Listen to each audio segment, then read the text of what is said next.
So it's my first 24 hours in Phnom Penh after 9 years of not being here. So 9 years ago, I visited Siem Reap and Phnom Penh.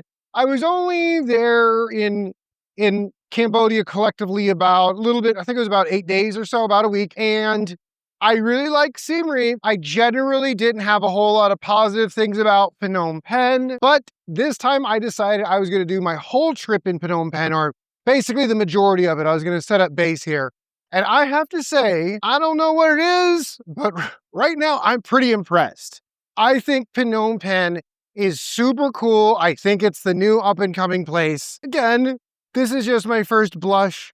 However, I will say this, I typically get a pretty good sense of places pretty quick, so I think that I'm going to probably like this place. So 3 things that I kind of picked up on in the short period of time I've been here. 1, it's actually very, very well developed. I came into the new airport. There's this Tech airport. Okay, so far it's pretty cool. So the first thing that I noticed when I got here is there's this new airport, the Tech airport. It's south of Phnom Penh. There's another airport in Phnom Penh. That's the one that I arrived in last time. That was their international airport. Unfortunately, there weren't any flights there because that one's like right in the city. It would have been like maybe like a 15, 20 minute grab ride to get to the place I'm staying here in Phnom Penh. But as soon as I showed up at the airport, this new one, my God, it was new. It was first class. It was first rate.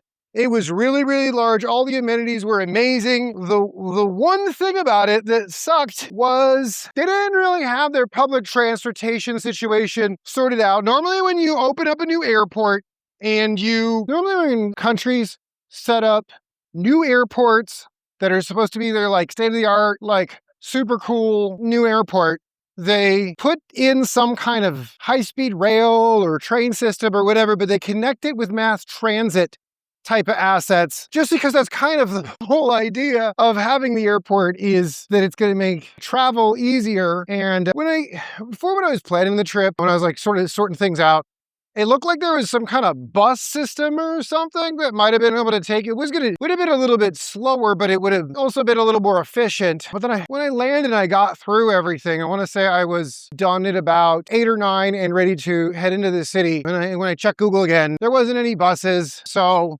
I ended up booking a Grab, which ended up costing $20 US, which is, not a ton, but it's kind of like I thought I was going to take a bus. Thought it was going to be a little bit easier, a little bit cheaper, all that other shit. But whatever, happens. But what I was expecting was, okay, we got a new airport. Of course, it's going to be nice because it's state of the art and all that other stuff.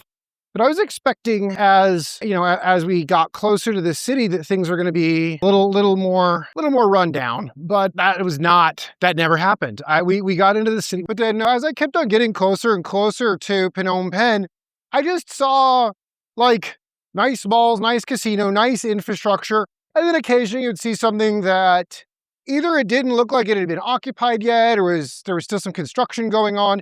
But there was I didn't see anything that was like run down. And I'm like, all right, well, I don't know, maybe they're just building up this particular road between Phnom Penh and the airport.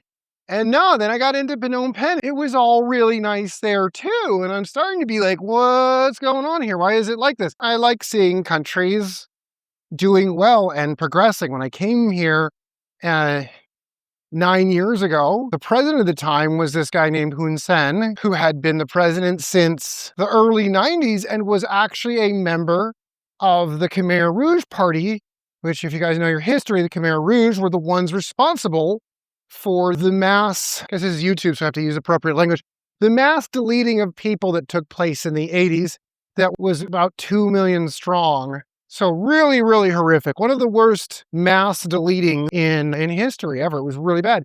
And the Khmer Rouge were the ones responsible for that. And so, you still had a leader in there, which kind of just says it was probably pretty corrupt. And it seemed like that. It seemed like Cambodia economically was lagging behind a lot of other countries in Southeast Asia. And so I was basically like, there's some countries that are kind of sorted out their economic situation, but development's not guaranteed. You had Thailand, you had Vietnam, those were countries that were making active steps forward and were really like sorting their stuff out. But I have to say, like, they kicked that off, and maybe I'll do a video on sort of the political history and development in Cambodia while I'm here. But it's a lot to take in so far. So then one of the other things that I thought was really interesting, because I've been here, I spent most of the day walking around, and because I saw that my expectations of Phnom Penh were so far off from the reality in a good way. 9 years ago when I stayed here, I stayed in an area that's pretty close by to where I'm at, which is also, to throw you guys on something, and I will be doing a more in-depth neighborhood guide as the trip goes on, looking at places that I,